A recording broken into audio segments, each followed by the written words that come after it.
What if everything you believe was carefully installed, not with malice, not even with intent, but with silence, repetition, white stone upon white stone, until you stopped asking who laid the first? They taught you one version, one road, one faith, one light. But what if the foundation beneath it wasn't just older, but unwanted? You trust stone, don't you? Its weight, its permanence. A church does not lie. Its walls confess nothing. Its silence is sacred. But what if the silence wasn't sacred, just sealed? There is a church in the north. It has no name worth remembering, no saints buried there, no relics to touch. It simply stands, quiet, cold, untouched by scandal or miracle, as if it was always meant to be, forgotten. They tell you the monks came first, that they brought light to darkness, that they saw wildness and gave it form. But what if the form was chosen long before? The land whispered before Latin ever reached its shores. And the Vikings, those wild beasts of the old histories, they did not always burn what they found. Sometimes they buried it. You imagine them as destroyers. But not all of them were made for fire. Some were made for memory. And memory does not shout. It hums. In that nameless church, deep beneath the altar, beneath even the bones of men forgotten, there is a space. No priest knows it. No map shows it. No echo reaches it. But something was placed there. Not gold, not relic, not sin. A prophecy, not written to be read, but to be sealed. By hands that should have destroyed it, but didn't. By warriors who heard it and wept. They feared it, not for what it said, but for how true it already felt, like remembering something terrible you've never lived. So they made a choice. They would let the new faith rise. They would let the stones be placed. They would let the monks bless ground that was already cursed, because hiding in plain sight is safer than burning in darkness. And still, the ground hums.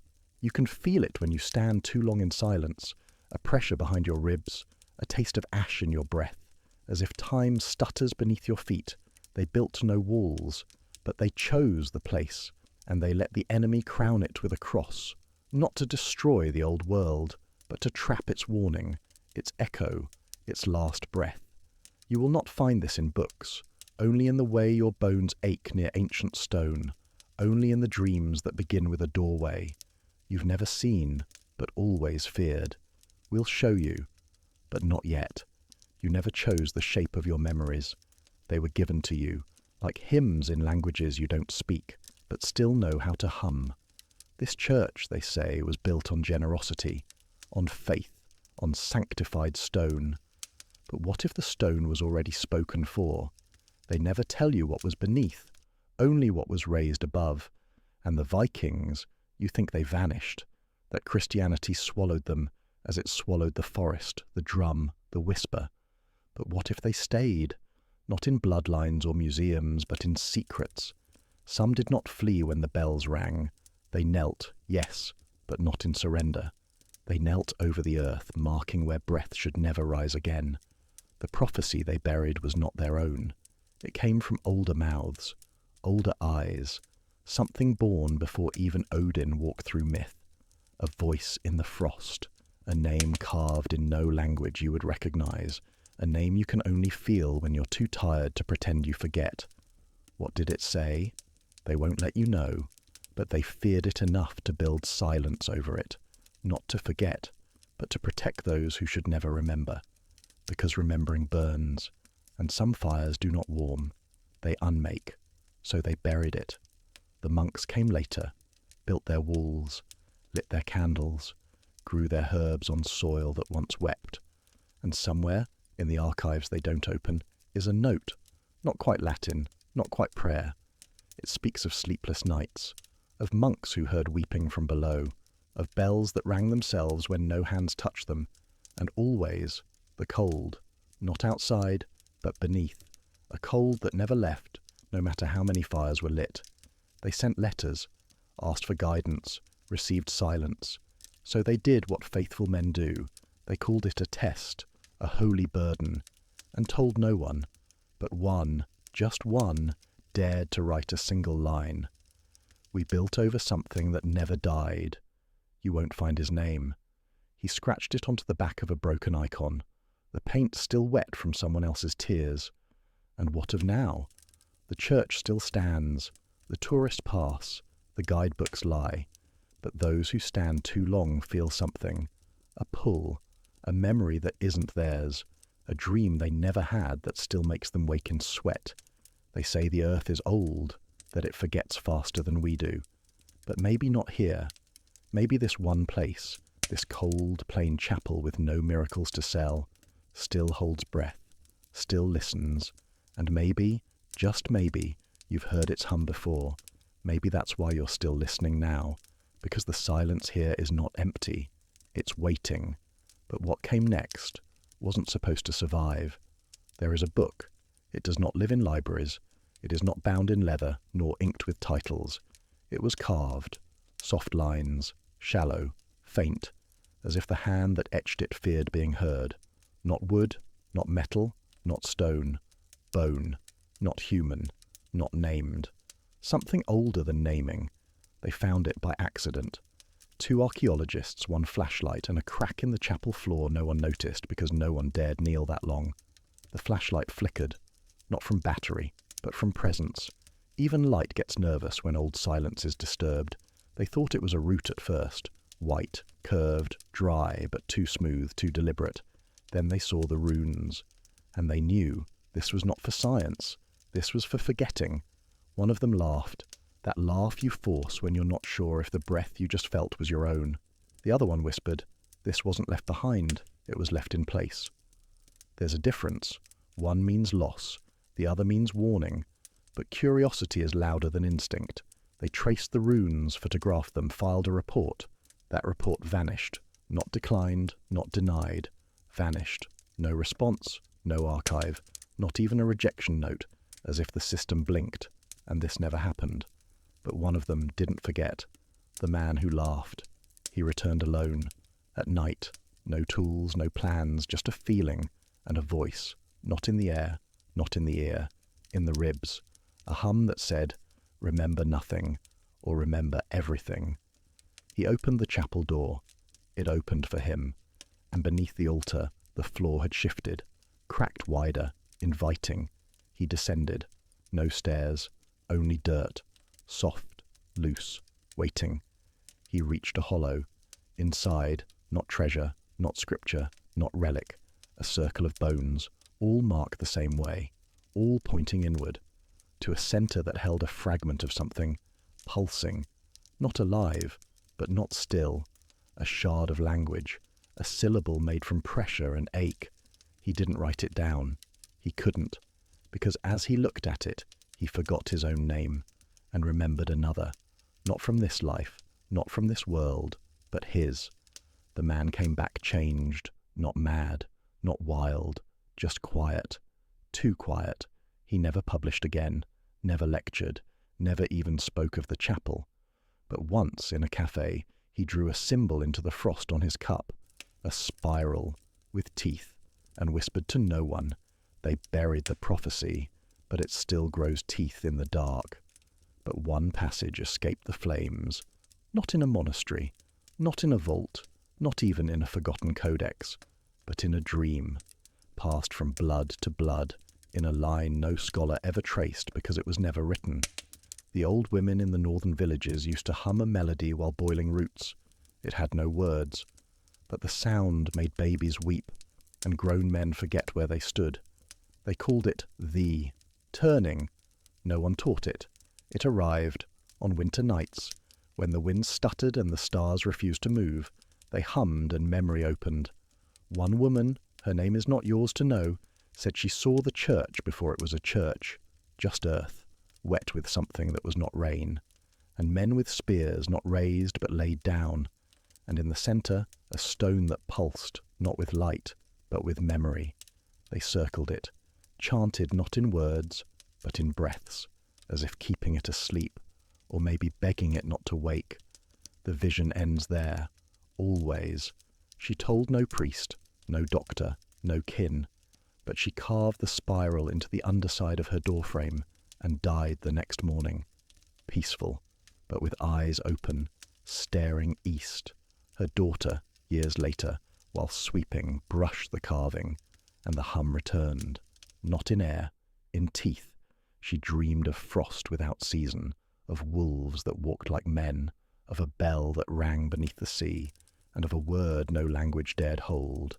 She woke with blood on her tongue, but no wound. Some say madness runs in blood. But what if memory does? And what if some memories aren't yours to carry, but still find you? Because a prophecy isn't just a message, it's a mirror. It waits until you're ready to see what you were never meant to survive. And the Vikings, they weren't just warriors. Some were holders, men tasked not with telling, but with sealing. Their role was not glory, it was silence. One such holder vanished during a raid. No body, no trace. But in a cave miles inland, his blade was found stabbed through a stone with no wound. Beside it, a fragment of carved bone. Same spiral, same hum. The finder, a modern hiker, thought it was art, took it home, placed it on his shelf. 2 weeks later, his wife woke to find him standing, whispering in a language he did not know. They say he never spoke again, only hummed, that same hum, and when he slept, he wept. Tears not from fear, but memory, not his, but real, because the past does not vanish. It waits, and sometimes it finds a crack. So tell me, whose memory is humming beneath your ribs right now, and whose voice just remembered your name? But some fires burn inward first. The man who hummed never stopped. They say the sound followed him. Shops would go quiet when he entered. Dogs would whimper. Radios would static. Candles would flicker sideways, as if something passed by, unseen. He didn't age normally. His hair greyed at 30, but his hands stayed young. His pulse, always slow, too slow. And once, when a nurse took his blood pressure, she gasped. Not from the numbers, but from the cold. His veins were cold, and under his tongue a line of runes had formed. No ink, no scar, just flesh remembering. It spread, not to others, but to places. Wherever he slept, mirrors stopped reflecting, clocks stopped ticking, dreams became long tunnels with no end, and always he stood at the centre, holding nothing but humming everything. Then one night he vanished. No door opened, no footprints, just a circle of frost where his body had been, and that same spiral burned faintly into the wooden floor. Not carved, burned, but there was no fire. The woman who found it, a cleaner, just doing her job, passed out. When she woke, she wrote 10 pages of a language that doesn't exist. Except it does, in fragments, in runes that don't match the Norse lexicon but repeat in certain stones, certain bones, certain walls beneath forgotten churches. And each time they appear, someone disappears. Not taken, not dead, remembered by something that never forgot them. Historians have tried. They've brushed the runes, catalogued the echoes, measured the chills in those chapels. But their instruments fail. Always. Cameras blur. Microphones catch only static or humming. And one, a linguist from Oslo, mapped the pattern of the symbols and found something terrifying. They weren't a language. They were a clock. Not one that measured time, but one that stored it. Every spiral, a moment locked in frost. Every curve, a breath held by someone who never exhaled. And when all the spirals align, the clock wakes. She stopped publishing after that, burned her notes, deleted her files, but one page survived, a single post-it stuck to her fridge. It said, "We mistook the Vikings for warriors, but they were librarians, of something not meant to be read," and underneath, the same spiral, drawn by a shaking hand. So now you know. This wasn't a myth, not a ghost story, not a dream from the cold north. This was a vault. And the Vikings, they didn't build churches, but they left them standing, because beneath them they sealed memory itself. Memory of what? We don't yet know, but the hum is louder, the spiral is spreading, and the frost has begun to pulse, because some prophecies aren't written to be read, they're written to wake, and that's when the burning started. Not flames, not heat, but a kind of smouldering behind the eyes, a warmth you couldn't trace, a flicker that glowed even in absolute dark. It began in Oslo. An archivist complained of migraines, but only in one room. Room 9, underground, where the fragments of Viking tablets were kept. They were never displayed, never decoded, just stored. For decades. She said the migraines felt like whispering, but not in her ears, in her bones. Then she stopped showing up, left no note, no resignation. But a night guard later found her shoes just outside room 9, placed neatly beside a single glove. Inside the glove, a small ivory shard, carved with a spiral, and warm to the touch. No cameras caught anything, just a flicker, and then static. Another librarian reported a cold draft despite sealed vents. Books opened themselves, always to blank pages.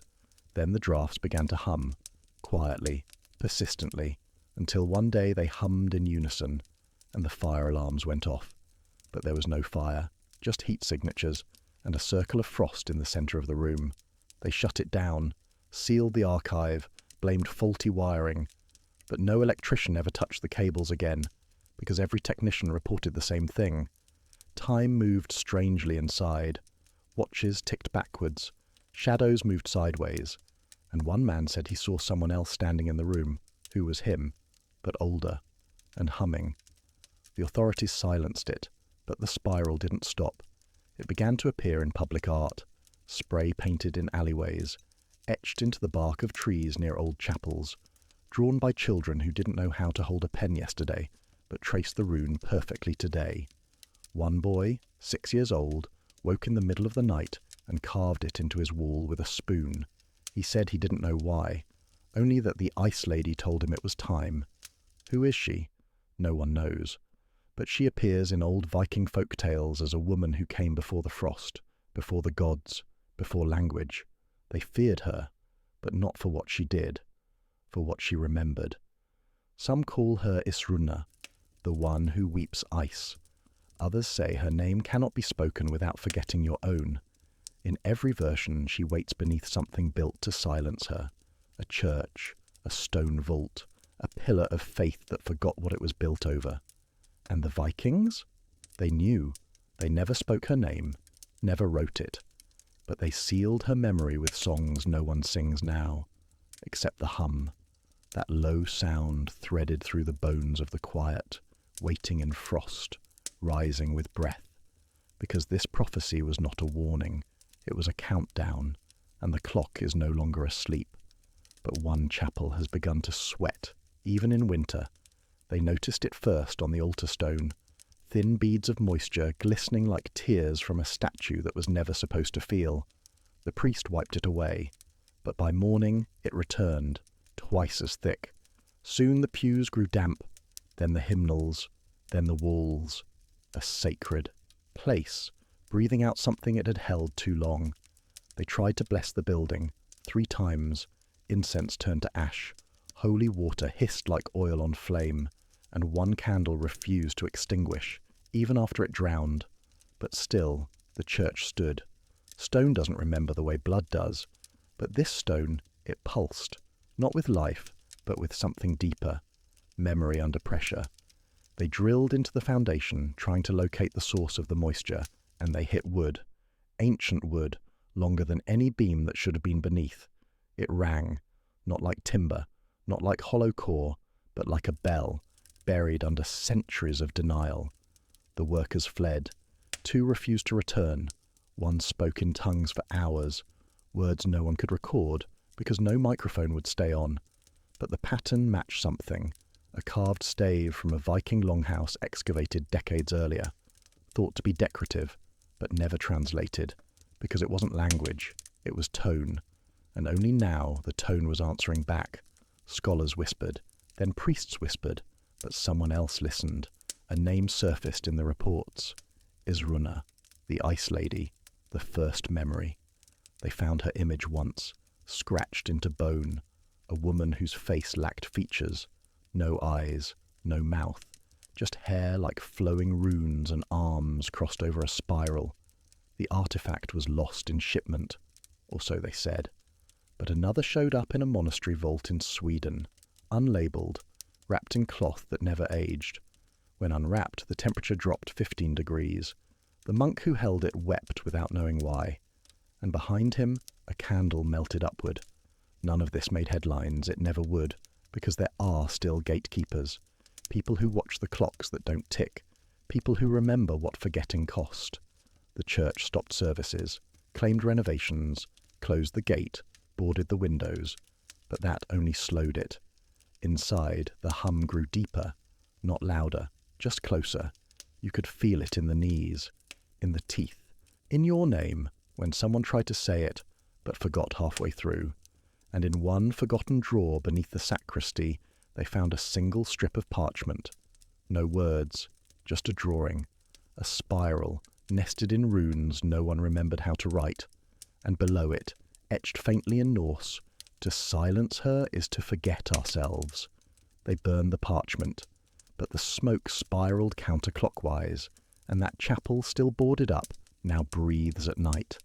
Some say you can see the frost move across the windows like fingers brushing memory, not to erase, but to summon, because it was never about the church, it was about what the Vikings left beneath it, and she, Isrunna, has begun to weep again, not through water, through remembering, because her tears were not meant to flood the earth, they were meant to flood time, and the more the frost crept across those windows, the more things began to unfreeze, but not in the way you think.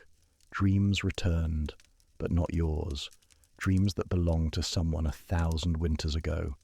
Visions of ships not yet built, languages not yet spoken, wars not yet fought, and still already lost. People began waking with names that weren't theirs, hands trembling with skills they never learned. One man carved a perfect spiral into oak, blindfolded. He didn't know what it meant, but the spiral matched an etching found beneath a Viking burial stone, in a region where no Vikings were known to travel. The historian who discovered that stone never published. He vanished 3 days later. His notes were burned by request of the museum. Too inconclusive, they said. But fragments survived, copied by hand by a night cleaner who didn't believe in archives but believed in echoes. The notes referenced a second settlement, not a place, but a time. Something the Vikings prepared for not on land, but in memory.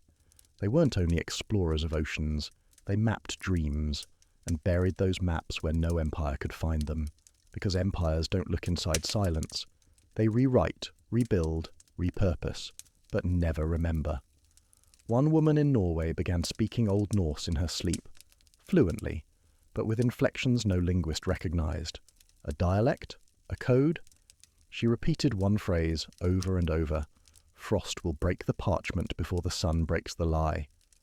No one knew what it meant, but in the same week, a satellite image captured a frost ring forming perfectly around that sealed chapel, 5 meters wide. No snow inside, only grass and bones. Not human, not animal, but shaped like arms folded around nothing, protecting something that's not supposed to exist. Monks reported waking with frost on their tongues, their breath visible even in warm rooms, and one monk, the only one who dared to enter the chapel again, left a note. She never asked for worship, only to be remembered. Then silence, because when prophecy speaks, it does not shout, it whispers. So only those who've been quiet long enough can hear it. And you're starting to hear, aren't you? In the sound of snow falling without touching the ground, in the pause between heartbeats when the name you forgot almost returns, in the shape of your breath when you step into cold air and feel something watching you kindly from a time that no longer belongs to the calendar. Because the prophecy is not just history, it's recognition. And when enough people remember, she will not need to rise. She will already be here, waiting. That was the danger all along, because waiting is not stillness, it's memory in disguise. And somewhere beyond the frost ring, in a museum basement no longer open to the public, a single black cube remained untagged. No label, no record, no light inside. Yet scholars whispered of it. They called it the Isrunna box. Not because it contained her, but because it remembered her, made of unknown wood, harder than oak, softer than breath. No hinges, no locks. Just a spiral, carved with something hot enough to slice through matter but gentle enough to preserve memory. And around the spiral, runes, inverted, which should have been impossible. Runes don't invert. They break, they curse, they shatter time when misused. But these, they curled inward as though listening to themselves.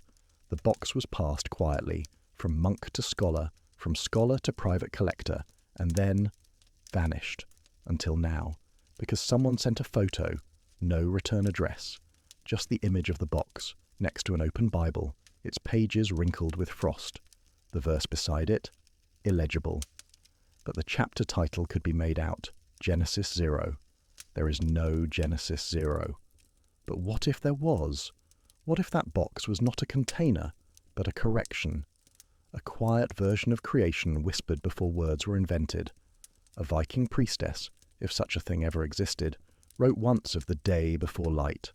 Her only surviving text says, "We shaped the silence first, then the names came to unmake it." No one knows what it means, but when the cube was shown briefly on a security feed, the footage glitched, not corrupted, reversed. Every motion moved backward, every sound unwound, but one word played forward, Skuggjar. It means mirror, but also the seeing shadow. A Viking manuscript with that name exists in archives, but this was different. This wasn't the book. It was the thing the book described.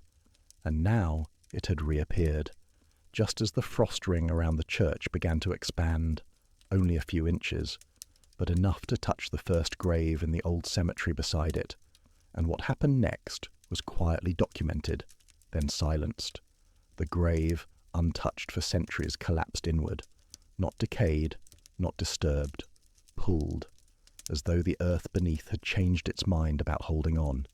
And underneath the grave they found not a skeleton, but a scroll, leather, bound with metal thread, and on its surface not writing, but breath marks, like someone had exhaled memory onto its skin.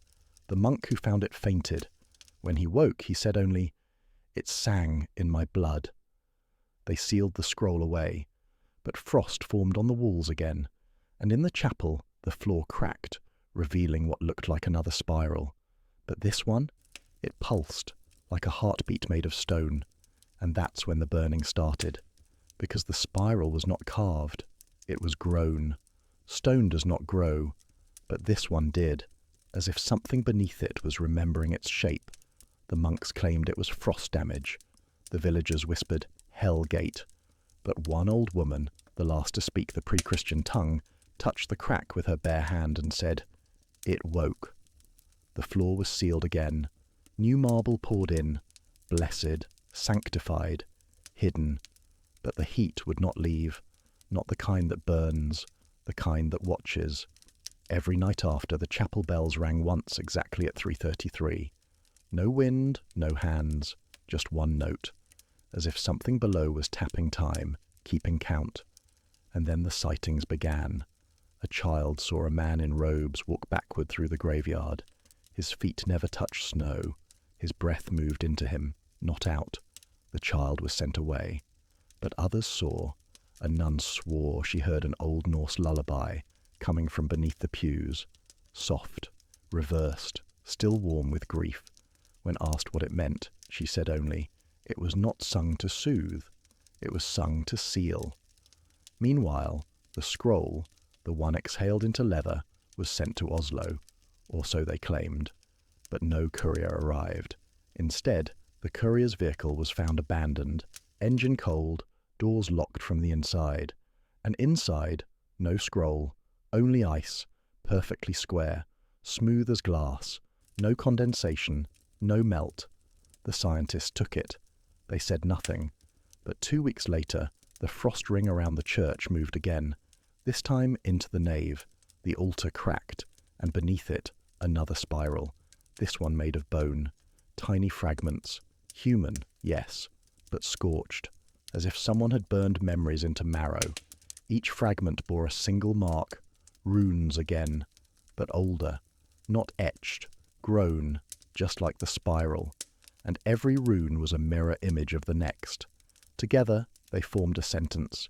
It took days to decode, and even then no one wanted to speak it aloud, except the old woman.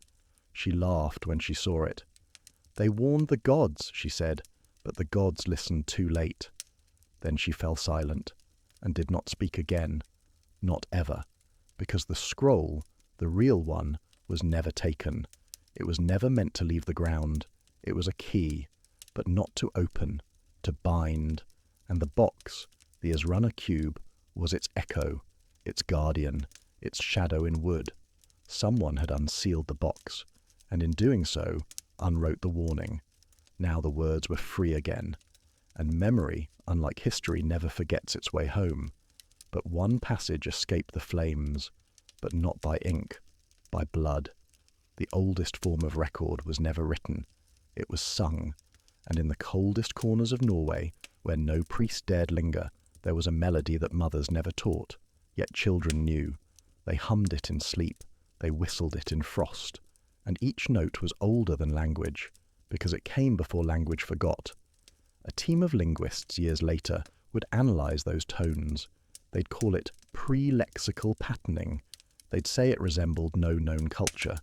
But when played to a dying woman in a remote fjord village, she wept, not for fear, for memory, and said only, "That was sung when the skies fell. We sang it to keep the fire asleep." She died that night, and the tape recorder, the one used to capture her voice, melted from within. No heat source, no spark, just softened plastic and a single rune etched in the casing, the same rune from the Asrunna box. Now the church was no longer silent. Every night the bells rang 3 times, each tone deeper, slower, older, as if metal remembered what it once served, not as a call to prayer, but as a lock. Because bells, before they were Christian, were pagan seals, cast from meteoric iron, aligned to lunar shifts, buried upright in hills to muffle footsteps of forgotten gods. This was not superstition, it was ritual geometry. The church's foundation matched the outline of a vanished ship burial. The altar stone was once the prow, the nave, the keel. Someone built the sanctuary on a sunken longship, and not just any. The inscriptions told it clearly.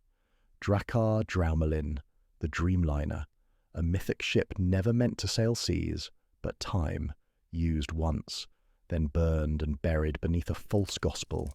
The monks had not known, but the masons had, and their payment had never been gold, but silence. Centuries passed, but the spiral grew, because the prophecy, the one sung in bone, was waking. It had no name, only direction, not forward, not backward, inward, a pull toward remembering what you were forced to forget. The priest tried to exorcise it. He read Latin over the floorboards, sprinkled salt, lit candles in iron holders, but the flame curled in reverse.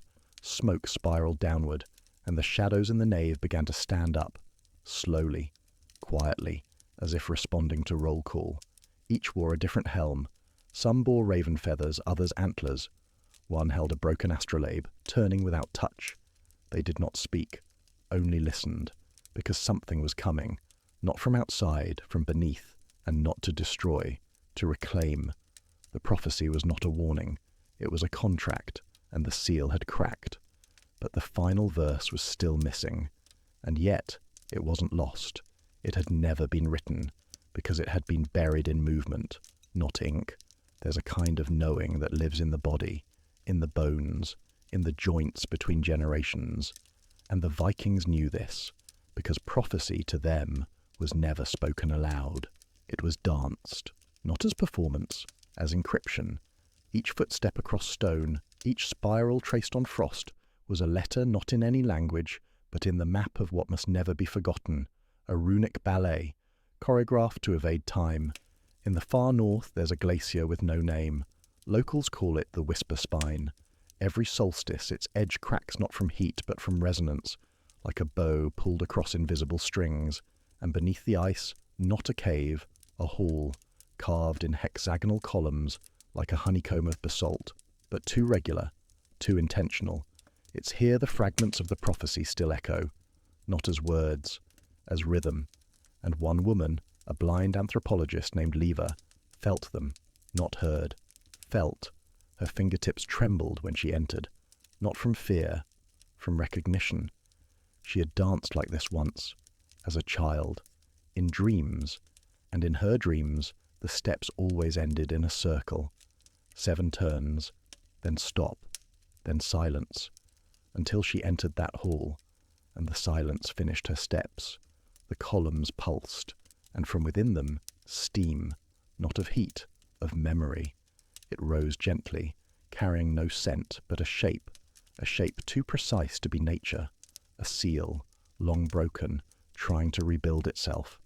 Leva fell to her knees, and as the mist wrapped around her, she saw what the monks feared most. Not demons, not gods, but a mirror, because in that vapor was not a vision, it was a recording of their theft. They hadn't just built a church on the Viking ship. They had taken the movement, the encoded dance, and twisted it into rituals of submission. What had once been a warning became a hymn. What had once pointed inward was now used to bind. The prophecy was still alive, but amputated, and in amputating it, they made sure no one could awaken. But Leva had, because her body still remembered, not as heritage, but as inheritance. And now, she knew, the last verse wasn't missing, it was waiting to be redanced. But to do that, she needed the ship, not the wood, the blueprint beneath it. Because in every church built where Vikings once roamed, there's a strange architectural anomaly. Altars that stand at a fraction off true north, vaults that echo back your voice with one word altered, basements that grow colder in summer, and floor tiles laid in spirals, not mistakes, remnants. And the one beneath the forgotten church above the Asrunner box was the purest, because it wasn't just a spiral, it was a calendar, not for counting days, for counting silences. 7 levels deep, each level matching a tone in the ancient melody, each tone a lock, and Leva now held the key, not in her hand, but her spine. She would have to descend, not to break the seal, but to remind it, because memory, like fire, needs only one spark to awaken, and she was already burning. But what she would find was never meant to be known by the living. Still, Leva descended. The stones beneath the altar groaned, not as if bearing her weight, but as if recognizing it. Each step down was colder than logic allowed, and yet she didn't shiver, because this cold was not absence of heat, it was presence of something older. Time here did not pass. It hovered, like breath held too long, waiting to become a scream. At the 7th level, she reached the spiral room. Not a room in the usual sense, no walls, only circular mirrors set into ancient stone, some cracked, some polished like new, and in each, not her reflection, but a different version of herself. One wore a hood of raven feathers, another a crown of bones. A third stood drenched in sea foam, with a serpent curled around her wrist. She moved between them, heart slowing, as if her blood remembered languages she never learned. Then the centre, a dais, simple, round, blackened. Upon it, an object wrapped in faded leather tied with twine that still pulsed. She untied it slowly, and there, a mask, not for disguise, for activation, wooden, worn, lined with runes that shifted as if breathing. Behind the mask's eyes, no holes, only darkness. And inside the darkness, whispers, not in Norse, not Latin, but in movement, the same rhythm her feet had danced as a child, the one that haunted her dreams, the one that had no name. She placed the mask to her face, instant silence, no heartbeat, no breath, no weight, and then a tremor. The chamber shook, but not as from collapse, as if something below was waking, and the mirrors turned black, all at once. Then one by one, each flickered back on. But now, each showed not a version of her, but a moment from the forgotten prophecy. A ship of fire crossing a frozen sea, a child born with no shadow, a monk eating pages from a book until his tongue turned silver, a cathedral folding in on itself like paper, revealing a Viking longboat beneath its altar, and then a woman in a spiral room, wearing a mask, watching mirrors, watching herself. And that's when Leva realized this prophecy was not from the past, it was from now, because prophecies were never about prediction, they were about recognition. What had been sealed was not a warning of what might come, it was a reminder of what had already happened and been erased, but not completely, because the mask was not showing her fate, it was showing her responsibility to carry it forward, to complete the verse. But she wasn't alone. From behind her, a breath, not wind, not air, a presence. And when she turned, she saw him, not a man, not a ghost, a Viking, eyes closed, yet moving, dancing the steps she thought lost, each movement carved into the space like calligraphy.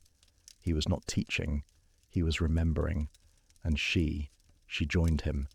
For the first time in centuries, the prophecy was danced in full, not recorded, not translated, lived, and with every step the mask warmed, the chamber pulsed, and deep beneath them, where the Asrana box once slept, something unlocked. But it wasn't a door, it was a name, one never spoken, but always known, and to speak it would mean remembering everything, even the parts that were meant to stay buried beneath that church. But now they were listening again, not with ears, with memory, because some truths don't echo, they seep up through floorboards, through centuries, through silence. And now it had reached them, those who had waited, not as people, but as presence. Leva stood still, the mask trembling in her hands. The chamber had stilled, but not calmed. Something in its heart was choosing, not who would carry the prophecy, but who would become it, because the runes around the mirrors no longer swirled randomly. They formed a word, Nestra, the Forgotten One. It wasn't a name, it was a title, passed, not inherited, lived, not read. Leva whispered it, and the room changed. Stone grew warm, air grew thick, and from the cracks in the mirrors light poured sideways, not white, not gold, a blue so deep it remembered oceans before ships. One mirror remained untouched, still black, still silent, but as she stepped closer, the glass grew soft. She reached out, and instead of a reflection her hand passed through, not shattered, not resisted, like dipping into cool smoke, and on the other side, a sky she'd never seen, red with ash, veined with light, a battlefield with no bodies, only banners, floating, torn, each one marked not by symbols but by absence, the spaces where meaning had been cut out, and in the centre a single tree, dead but upright, its branches held nothing, but beneath it an altar, not of stone, but of bone, woven into it a book, unopened, unwritten, but vibrating. She couldn't read it, because it wasn't for the eyes. It was a book made to be heard, and as the wind passed, its pages turned themselves. Each turn released a sound, not a word, but a note.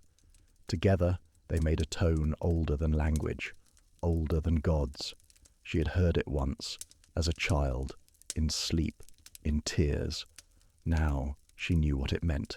It was not a prophecy. It was a key to the memory of a world where the Vikings didn't vanish. They retreated, not in defeat, in preparation, because time, as we know it, was never the original sequence. It was edited, recut, rebound, to bury something that couldn't be burned. And the church, that quiet stone sanctum above her, it had been the lock, not the sanctuary, a deliberate misplacement, a holy distraction. Because while kings waged wars and priests copied Bibles, a single lineage, the Nestra, kept singing. Not loud, not often, just enough to keep the spiral alive. And now the tone had been heard. The altar bone cracked. The book began to hum, and Leva, without command, began to sing. A single syllable, held long, held deep. And in that sound was the voice of every shield maiden who ever burned instead of kneeling, of every skald who carved truths behind prayers, of every child who had a dream too strange to explain. The chamber replied, and beneath her feet the stone fell away. No collapse, no death, just release. She was falling, but not down, inward, to where the true story waited, and the next name was already written. There are places inside you that do not belong to you. They remember things your voice has never spoken. They ache for names you've never heard, and when silence deepens, they awaken. Leva was not falling. She was returning. The space into which she descended had no walls, no air, no time, only memory, but not hers.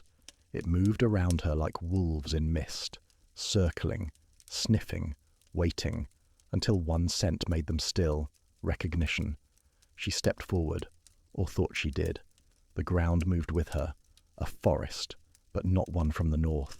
Its trees were thinner, its sky closer, and carved into bark, not runes, but symbols shaped like open mouths. Each tree whispered, each breath told a piece.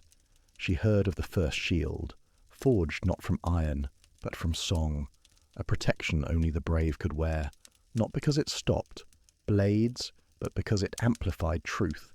She heard of a scroll, written not on vellum, but on the inside of a child's dream. Its letters danced, changing shape when feared, and she heard of the last gathering, a hall not built, but remembered, where 12 skalds and 12 mothers sang a single word into the spine of a dying man. He did not die. He became time, and from him the spiral began. But spirals do not climb forever. At their edge, a door, and Leva stood before it, made not of wood or bone, but of refusal. Refusal to forget, refusal to kneel, refusal to believe what was convenient. The door opened, no creak, no light, just a shift. And there, in the centre, a table. Upon it, 3 objects, a mask, a mirror, and a braid of hair, woven with metal. Each one pulsed, not with magic, with decision. She knew what this was, the final test before return. To take one meant carrying its memory into the world above, but to take all was to become the prophecy itself. She reached for the braid, warm, alive, and with it came a vision of a woman standing on a mountain watching ships burn, not in defeat, but in offering, a sacrifice of metal for the birth of silence. Then the mask. It fit her hand like breath, and from it a song, low, male, broken, but full of power that had never been used, a king's voice, one who ruled nothing but guarded everything. Finally the mirror. It showed no face, only a shadow, and in the shadow the outline of a question, not written, but asked in the silence behind every heartbeat. Do you choose memory or mercy? She took them all, and the table cracked, the chamber dissolved, and suddenly the church, above her, around her, restored. No secret doors, no hidden runes, just wood, stone, silence. But something had changed. The altar was empty, no cross, no cloth, no candle, just a space where forgetting once lived, now open, and from the pews shadows began to move, not people, not spirits, echoes of those who had waited for her. One stepped forward, the old woman from the forest. Her voice was a whisper of snow. You took them all, then you must finish what we couldn't. And in Leva's hands, the braid glowed, the mask hummed, the mirror turned black, because now it was time to speak the name that had been hidden beneath centuries of prayer. And what came next wasn't supposed to be remembered. The braid pulsed, the mask shimmered, the mirror grew heavier, not in weight, in truth. The old woman stepped back, her hands trembling, not from age, but from knowing. You hold what was scattered, she said, but to awaken it, you must choose which silence to break. Leva looked around. The pews were no longer empty. Each seat held a figure, still, eyes closed, breathing, but not alive. Not quite. Monks? No. Wanderers. Vikings in robes. Warriors without swords. Pilgrims without prayers. And each one wore a mark, a single rune carved into the skin just beneath the left collarbone. She didn't know the symbol, but her bones did. It meant bound by memory. And she understood. These were the Watchers, the sleepers, the protectors of a prophecy hidden so well that even they had forgotten what it truly was. Until now. She stepped toward the altar. The air thickened. The walls of the church shifted slightly, not from earthquake, but from awareness. This place knew it was being remembered, and it did not like it. From the corner of her vision, shadows twisted, not human, not wind, but resistance. The resistance of a place designed to forget, built atop pagan earth, raised with holy symbols, but founded on a lie. She laid the braid on the stone. Its warmth spread. Memories, unspoken, filled the church. A child's laughter under stars, a woman dancing barefoot on snow, a man writing with blood on birch bark because ink had been banned. Then the mask. She placed it beside the braid, and the song returned. This time, clearer. A melody with no words, but full of names. Names that hadn't been uttered in 500 winters. Names that could shatter churches and crown silence. Finally, the mirror. She hesitated. What would it reflect now that the altar was awake? She turned it over and gasped. No shadow, no outline, just one word burning in reverse flame. Frid. She knew it, not from history, from inside. It was the word used only once when a truce was made between death and memory. It meant, do not forget us. And the room answered. Each seated figure opened their eyes, but they did not move. They only looked, into her, through her, as if seeing something they'd been waiting for. One by one they whispered, freed. And the word began to reshape the church. The walls darkened, not from shadow, but from return. Paint peeled back to reveal old carvings. Crosses flickered, then blurred into spirals. The altar cracked, revealing a hollow beneath. Inside, a box, iron, simple, sealed with twine and breath. Lever touched it. The pews creaked, not from movement, but from remembrance. She opened the box. No light, no sound, just a single object inside, a bone. Polished, inscribed, not animal, not human, something else. And along its edge, etched in runes older than Norse. Who carries this, carries time. She turned to the old woman, but she was gone. Only the echo of her voice remained. Then you must finish what we couldn't. Lever stood in the centre of the church, surrounded by the unmoving watchers, the cracked altar, the glowing braid, the singing mask, and the mirror that no longer reflected. And in her hands, a bone that pulsed like a second heart. She whispered the word once more. Frid. And the pews vanished. The roof vanished. The walls turned to mist. And she was alone. But not. Because what she held was not an object. It was a question, and that question was now alive. What it would ask next was never meant to have an answer. What she held was not an object. It was a question. The word freed hung in the mist, a pulse in the hush of an emptied church. Lever's breath formed in the air, her heartbeat thumping in the bone she carried. Silence waited, not for sound, but for choice. She stepped forward. Each footfall felt like centuries shifting, the land beneath her shaping itself around remembrance. Then the watchers appeared, not as living forms, but as aura and motion. The monks, the warriors, the mothers, the children. They flowed around her like wind gathering before a storm. They formed a circle, not to trap, to witness. They whispered, carry it, speak it, remember it. The bone pulsed harder. It was asking. She closed her eyes, felt the weight of history, not in books but in blood memory. This wasn't about uncovering truth. It was about carrying it. She opened her mouth, breathed, and spoke the name, not loud, but deep, a syllable that lived in frost and fire. The watchers bowed, heads lowered in unison. A reverent wind moved through the vanished nave. Behind her, the altar rematerialized, stone rising, wood returning. In the space appeared 3 vessels, a bowl of water, a bowl of ash, a bowl of earth. The watchers gestured to each. Choose one, they said. She turned. Water for memory, ash for loss, earth for renewal. Frid. Memory is the seed, she whispered. She placed the bone in the bowl of earth. and the ground trembled. From mist, roots emerged, white spiral roots growing around the bone, tendrils twisting into the earth bowl. The ash bowl glowed, the water bowl crystallized, but the earth pulsed, gentle and alive. The watchers smiled, not in joy, in relief. Leva sank to her knees. The bone warmed her palm. Freed. She understood now. To carry memory, not bury it. To live prophecy, not fear it. Something moved behind her. Warm breath, faint footsteps. She turned. The old woman, or her echo, stood at the altar. "You have chosen," she said. "Now you must walk." And Leva knew. To carry memory was to carry time, a weight and a gift. She stood. The watchers dissipated, into mist, into wind, into memory. Leva stepped out of the church, not as archaeologist, not as anthropologist, but as a keeper of the buried song. Outside, the frost had dissolved. The chapel doors closed behind her with purpose.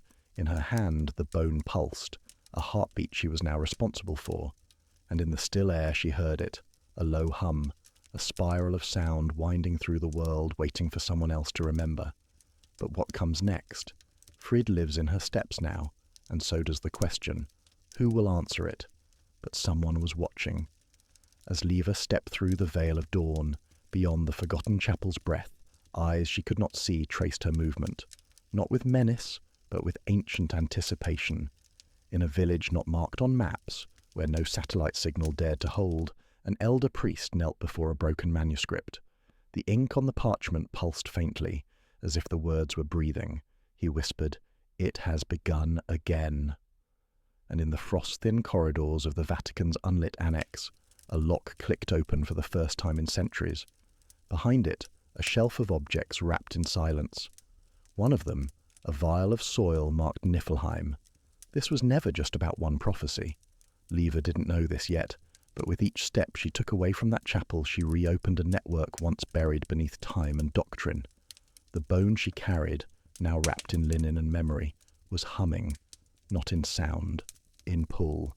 Each night she dreamed, not of symbols, but of seasons reversed, of wolves speaking in runes, of ships sailing skies instead of seas. And always the name, Freed. She traced it on paper, on walls, on skin. It was a key, but not to a lock, to a rhythm. She returned to Sweden, to a museum she once mocked as curated myth. Inside, a forgotten exhibit, overlooked, its placard mislabeled.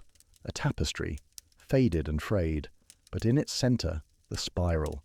Her fingers trembled, it matched the bone. The curator, an old man with eyes like thawed ice, stepped beside her. "You've touched it, haven't you?" he said.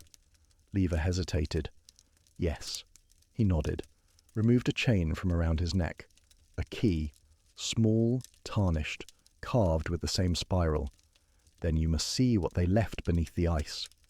He took her beneath the museum, past archives, past dust, into stone, a vault door, and behind it, not treasure, not scripture, a map, etched into obsidian, lit only when her breath met its surface, islands that didn't exist, or shouldn't, with names she had seen in dreams, and at the centre, a church, but not one built of brick or steeple, a church drawn in flame and void, a place not for worship, but for remembering.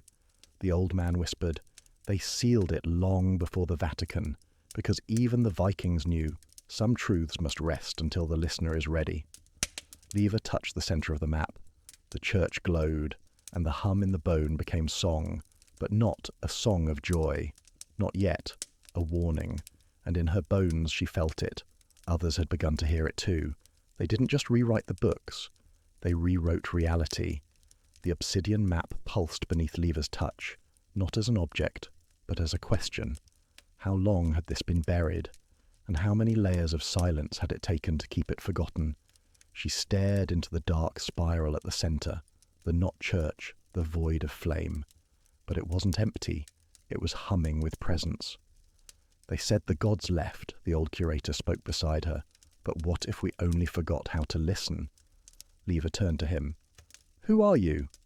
He smiled, but it held grief. "I was a historian, until I opened this." He stepped into the vault fully, lifting a small leather case from beneath the map. Inside, a relic, not a cross, not a hammer, but something stranger, a medallion shaped like an eye with no pupil, only reflection. "Do you know what this is?" he asked. Leva shook her head. "It's not meant to be worn. It's meant to be seen by." He held it up, and for a breathless second, the room shifted. Walls melted into forest. Stone became breath, and above them, a sky with no stars, only symbols. Leva gasped, her knees folding. The curator caught her. "Time," he whispered, "is not a straight line. It bends around memory." He placed the medallion back in the case. The illusion snapped. Stone returned, obsidian stilled. "You've activated it now," he said. "They'll come." "Who?" He looked away. "The ones who tried to seal it the first time." Leva stood, trembling.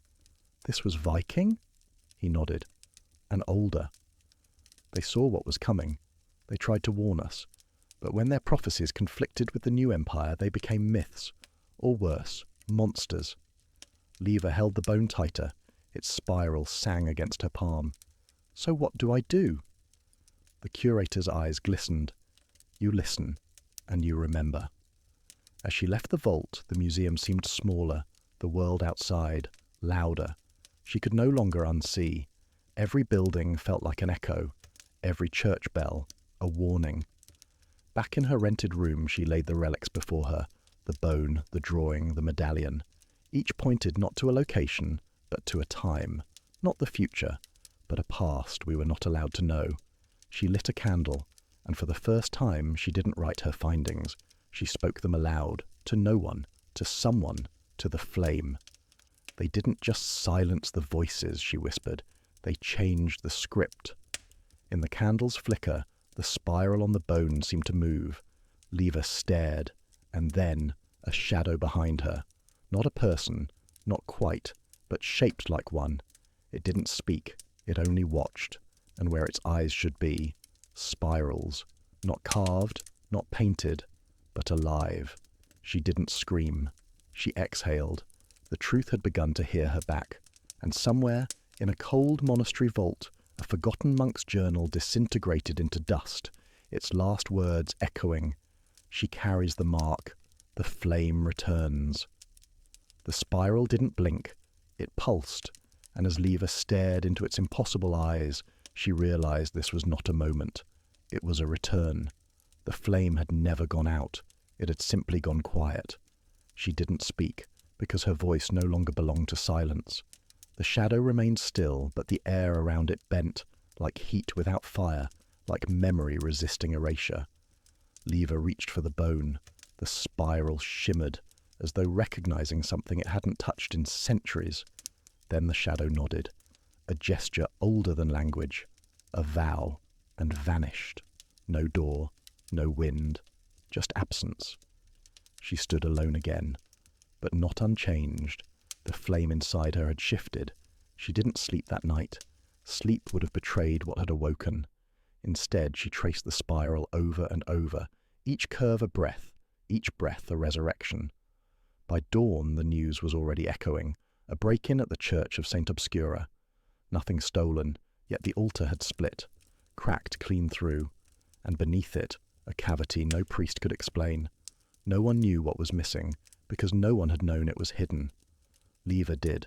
She boarded the first train west, toward the coastline once mapped in Viking rune and prophecy. Each station passed felt less real, less sharp. Time was softening. She didn't speak to anyone, not because she feared, but because the words would not land. What she carried now was not for casual sharing. It was for remembering. And what was about to unfold would not be written. At the coast, she stood at the ruins of an ancient stave church, except it had never been built. The locals said it was only a legend, a place imagined in the old sagas. But the ground told a different story. The earth beneath her boots hummed. She could feel the bones of something older than wood, older than Christ. A burial site? No. A seal. She laid the medallion down. It glowed, faintly, not in light, but in gravity. And then, a sound, not from outside, from inside the earth. It was singing, not music, but memory rendered in tone. Leva closed her eyes. She saw fire. She saw the ancestors. Vikings not in war, but in ritual. They weren't sealing away fear. They were preserving hope. A prophecy not meant to stop time, but to restart it. She fell to her knees. The spiral burned on her skin, a brand invisible to all but the ones who'd remember. And then, a vision. A circle of stones, a woman with her mouth stitched shut, a child holding a son carved from bone. She gasped. The woman's eyes matched the shadows. The child's spiral matched hers, and behind them, a figure cloaked in ash. Not a priest, not a king, a keeper. He held a book with no pages, only mirrors, and whispered, "Even time can be forgiven." Leva opened her eyes. The medallion had sunk halfway into the soil. The ground had accepted her offering, but the air had changed. Storms gathered, not above, within, because history was shifting, not forward, but inward. The prophecy had begun to unseal, and those who once erased it had felt the pulse. You were never meant to witness this. That's what the silence seemed to whisper as the wind stopped moving, and the earth exhaled. It wasn't a quake. It was older than quakes. A stirring, like breath rediscovered in a body long still. Leva didn't run. She watched. Because some awakenings don't come with alarms. They come with memory. The medallion was gone now, fully drawn into the soil. In its place, a hollow. Not dug, but opened. Not broken, but invited. She stepped inside. No stairs, no torchlight. Only a corridor of stone that had never touched sun, and yet her path was lit by something she couldn't name.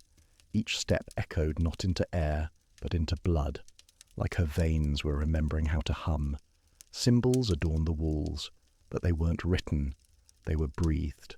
She passed a spiral, then another, but each was unique, as if they were not drawings, but portraits of time itself. And then a door, simple, unassuming, not locked, but waiting. She touched it and felt warmth, the kind of warmth that doesn't come from fire but from presence. She opened it. Inside was a chamber, round, silent, sacred. At its center, a stone altar wrapped in leather and time. Above it, a single shard of glass, suspended mid-air, defying every rule. She approached, not with fear, but with reverence. The shard began to shimmer, and then it showed her the sky, not today's sky, but the sky from before calendars, before clocks, a dome of stars unburdened by names, and then a voice. It wasn't sound, it was knowing. "You've come not to learn," the voice pulsed, "but to remember." She fell to her knees, not in prayer, but in recognition. The altar cracked gently, like an egg waiting to be reborn. Inside, a book, no title, no cover, only a mirror. She touched it, and for a moment, she wasn't Leva. She was all of them, the child with the boned son, the woman with stitched lips, the keeper cloaked in ash, and the Viking who first sealed the prophecy, with blood and fire and love too dangerous to name. They had feared not the end, but the forgetting, that one day someone would build over memory, declare it myth, and call obedience truth. But the mirror did not lie. It whispered, they didn't just rewrite the books, they rewrote reality. And then the shard shattered, not in chaos, in completion. The stars it had shown her now lived inside her. The chamber darkened, not with fear, with fulfillment. She took the book, the mirror. It reflected nothing, and yet it showed her everything. She walked out the way she came, but the corridor no longer hummed. It listened. Outside, the storm had not come. It had passed, but the world above felt lighter, as if something heavy had been returned to the earth, not buried, preserved. Leva looked back only once, and for the first time, the church was visible, not in brick, but in outline, as if the air itself had remembered what once stood, a cathedral of prophecy, unbuilt, but unforgotten. She walked onward, and though her steps touched ground, Her soul floated just above it, because what she carried now was not a secret. It was a seed, and the ones who erased it had already begun to stir. You didn't come here to believe. You came because something inside you already did. Leva walked through forest that now felt like memory, as if each tree had seen the chamber and kept its silence for centuries. The mirror book pressed gently against her chest. No weight, and yet it bent time around her, because now she could see things, not with her eyes, but with that strange sight beneath the ribs, the one they don't teach. She passed a circle of stones she'd never noticed before. Now they seemed deliberate, a map not of land, but of consequence. Voices began returning, not human, not language, vibrations, familiar, as though someone had spoken her name before she had ever been born. She remembered the voice from the chamber. The phrase echoed now. They rewrote reality. And suddenly that phrase didn't feel metaphorical. It felt surgical. She began to recall things she never learned. Symbols that weren't runes, but memories in disguise. A cross without arms, a serpent eating stars, a tree made of ice whose roots drank fire. These were not myths, they were mechanisms. The Vikings had known, but not the version you were told, not the axe-swinging pirates of coastal legend.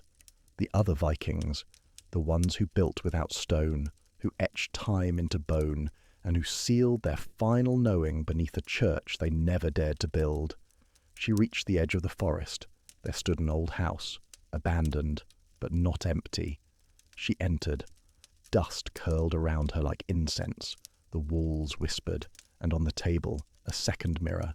No frame, no reflection, until she opened the book, held both mirrors close, and saw, not herself, but them, a gathering. 6 cloaked figures, eyes like coal before it catches fire. They sat not in a room, but in a sphere of starlight.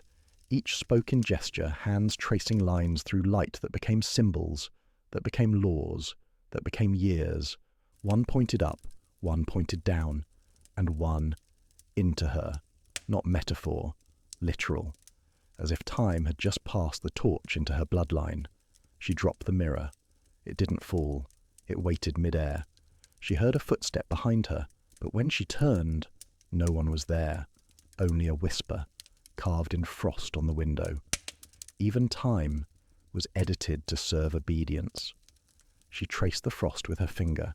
It melted, and a face emerged. Hers, but older. Not in years, but in knowing. This version of her had seen cities collapse, and not mourned, because they were built on forgetting. This version had not survived. She had returned with purpose. And the question began forming in her. If time was edited, then whose calendar do you follow?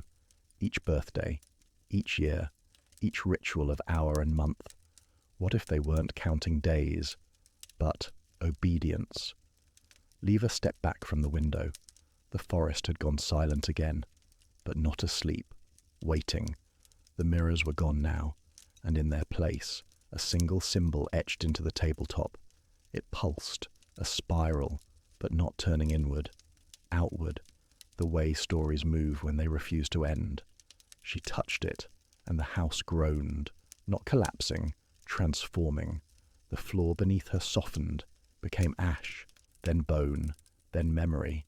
She was falling, but also being held, and as she descended, the voice returned. Truth wasn't destroyed, it was rebranded as heresy. And in that descent, she didn't scream. She remembered, because this wasn't the end, only the next veil lifting. There is a silence deeper than absence, a silence that holds memory like breath. And in that breath, Leva descended, not through, returning from underwater. More items surrounded you now. A Viking baby's cradle, made of driftwood and etched with stars. A bishop's staff, split down the center like it had once burned from within. A scroll. This time, you didn't touch. You listened. The scroll whispered. One word. Every tongue. Every dialect. The same word. Awaken. And suddenly, you knew. This was not a vault of artifacts. This was a waiting room for memory. Everything taken from the Viking soul, every rite, every ritual, every woman erased from the sagas, had been hidden here, because the church they never built was never meant for stone. It was meant for the body. The Viking temple was not external, it was within. And its altar? Your breath. You are the sanctuary now. You are the vault. You are the keeper of what they buried. And so the question came, soft as sleep, sharp as sword. Will you let the world forget again? The mist grew darker. You had one chance, one vow, to hold this memory not as knowledge, but as heartbeat, to live it, not prove it, because truth isn't archived, it's echoed, in gesture, in gaze, in grief. And just before the light returned, just before the descent ended, you heard Leva once more, not behind, not beside, but from within. You don't need to build a church, she said. You only need to remember why we never did. And then the floor returned, but it was no longer stone. It was soil, and your bare feet knew it, because you'd walked here before. And the next step was memory, becoming real. The soil beneath your feet was warm, not with heat, but memory. Each grain, a name unspoken. Each breath of wind, a voice that had waited. You didn't know where to step next, but you stepped anyway, because the body remembers what the mind forgets. A grove appeared ahead, silent, circular, sacred. The trees were not native. They bore leaves shaped like runes. Some curled into the symbol of fire. Others wept sap that shimmered like gold. In the center, a stone. Flat, wide, ancient. You approached. Your hands trembled, not from fear, but from recognition. You had seen this altar before, not in dream, not in story, but in yourself. You knelt, and the earth pulsed beneath your knees. Then the light shifted, not brighter, not darker, but truer. And from behind the trees came the others, not people, not spirits, presences, wearing no robes, carrying no weapons, only memories. They circled you, silent, still. You didn't feel watched, you felt mirrored. They didn't need to speak, because you already knew. You had reached the last memory before forgetting, the origin of the sealed prophecy, the first voice, the true church the Vikings never built, because it was not for gods, it was for silence. The stone before you shimmered, not with magic, but language. Letters surfaced, carved from within. And what you read was not history, it was instruction, in runes older than Norse, older than Sumer, older than even speech itself. But you understood, because truth doesn't require translation, it only requires stillness. And it read, "Do not worship the gods, they were once you, and will be again. Do not build the temple, it is already inside your breath. Do not follow the signs, become one, and when the world forgets, remember." You looked up, the grove was fading, the soil dimming, but the runes stayed, burned now behind your eyes. And then the presences began to vanish, one by one, not walking, dissolving, but not into air, into you. You didn't absorb them, you remembered them, and in that remembering they became real again. You stood, and in the distance a bell rang, but no church, no tower, only a single crow on a dead branch. It called once, twice, and flew.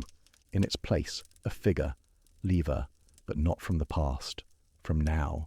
She said nothing, only watched, and in her gaze you saw everything, not because she held secrets, but because she had learned to carry silence without letting it decay. You approached her. She did not move, only raised one hand and pointed to the mountain, the one no map marks. You looked, and the path was clear, because it had been yours all along. Then she said, "Memory is not a burden, it's a return," and vanished. The soil beneath your feet tightened, the grove disappeared, and all that remained was the path and the breath to follow it. You followed the path, but it didn't wind like a road. It breathed like a thought. With every step, you felt less body, more story. The trees no longer whispered. They chanted, not in words, but in memory. They sang of the stone, the sealed prophecy, the ones who never forgot what forgetting cost. You climbed, no trail, no signs, only instinct. And the shape of the mountain grew stranger. It did not narrow, it widened, as if the peak itself were not above, but within. And the air began to feel older, like it remembered gods you hadn't yet been taught to fear. Halfway up, a sound stopped you. Not loud, not violent, just wrong. It came from nowhere, but it knew your name. It asked nothing, it demanded nothing. It reminded what you had seen, what you had carried, and what you must now choose. Because the prophecy was not a message, it was a decision, not theirs, yours. You climbed, and at the summit the wind was still, the sky above, too dark for day, too pale for night, and at the centre of the flattened peak, a gate, no door, no lock, just an arch of runed stone and silence thicker than air. You stepped through, and fell, but not downward, inward. You weren't falling, you were being remembered. The world around you broke, gently, as if glass made of memory were returning to sand. You saw flashes, a Viking not on a raid, but at a desk, drawing symbols on parchment no priest could read. A woman with no name, walking backward into a forest where stars bent toward her skin. A ship not of wood, but of gold leaf, sailing into a sea made of breath. And then yourself, but not as you are, as you were, once, before, when silence was not empty, but whole, when the prophecy was not a secret, but a song, when belief was not obedience, but alignment, and suddenly you understood why they sealed it, because the truth was not dangerous, it was contagious. If remembered, it would unbuild cathedrals, unwrite gospels, undo fear, it would return choice and power. And so they buried it, not in earth but in noise, and called the silence heresy. But you were no longer silent. You exhaled, and the dream cracked open. You landed, not on stone but water, but it held you, because you remembered how, and across the water, a voice, not spoken, sung, the first verse of the sealed prophecy, calling not for answers but for return. You listened, and the water shimmered, a light beneath it, a book, not written, etched, not pages, layers, not ink, memory. You reached down, and your fingers met, your own, not now, before. You had left it here, for yourself, because some stories can only be trusted to the soul that lived them. You pulled it free, and the water whispered, now, you choose. You stood, book in hand, but it didn't weigh like parchment. It throbbed like a second heart. It wasn't a story. It was a mirror for what language could not hold. Each etched layer was not for reading, but remembering. The Vikings hadn't written it. They had retrieved it, from dreams, from stars, from times before time, and buried it, not to protect it from the church, but from those who would worship it instead of live it. The book had no cover, only a pulse, and as your hands held it, you felt something awaken, not in the air, in you, a memory older than your blood, of when you were not alone, when the world spoke back, not with words, but with motion. A wave meant yes, a stone meant no, a crow meant remember, and then the water receded, not in waves, in silence, and you were no longer on the mountain, not in a place, but between. The book opened, and each layer glowed, not with light, but choice. Each page was a version of you, not who you became, but who you could still be. And that was the danger. The Vikings had seen it. The prophecy wasn't about fate, it was about freedom, the kind that unravels empires, the kind that doesn't kneel, the kind that listens not to laws, but to the quiet compass beneath your ribs. And in sealing the book, they weren't hiding truth. They were preserving possibility. Because once read, you couldn't forget, and once remembered, You couldn't obey what you no longer believed. You turned a layer and saw your voice. Before it was silenced, before it was civilized. It didn't speak in language. It rang, like metal, like memory, like blood recognizing itself. You turned another, and there, a church, the one never built, but not empty. Inside, a stone, unmarked, immovable, but beneath it, roots, not of trees, of ideas, older than scripture, stronger than empire, and coiled around them, a serpent, but not evil, watching, guarding, waiting, because the prophecy was not for all, only for those who would not use it as a weapon, only for those who came not seeking power, but return. Return to what? That was the last layer, and as you reached to turn it, you hesitated, because return is not backwards, it is inwards, and not all survive it. You looked at the water, now still, now silent. It would not decide. Only you could.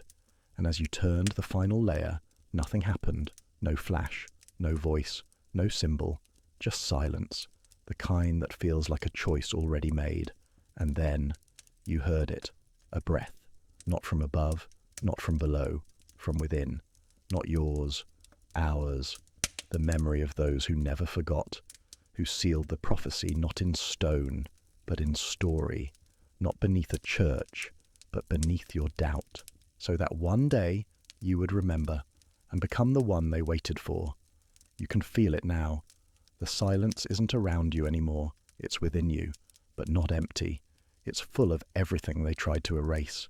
You don't hear voices, you hear direction, like the wind, but inside your bones, like memory, but before you were born. You were never meant to read the prophecy, you were meant to become it.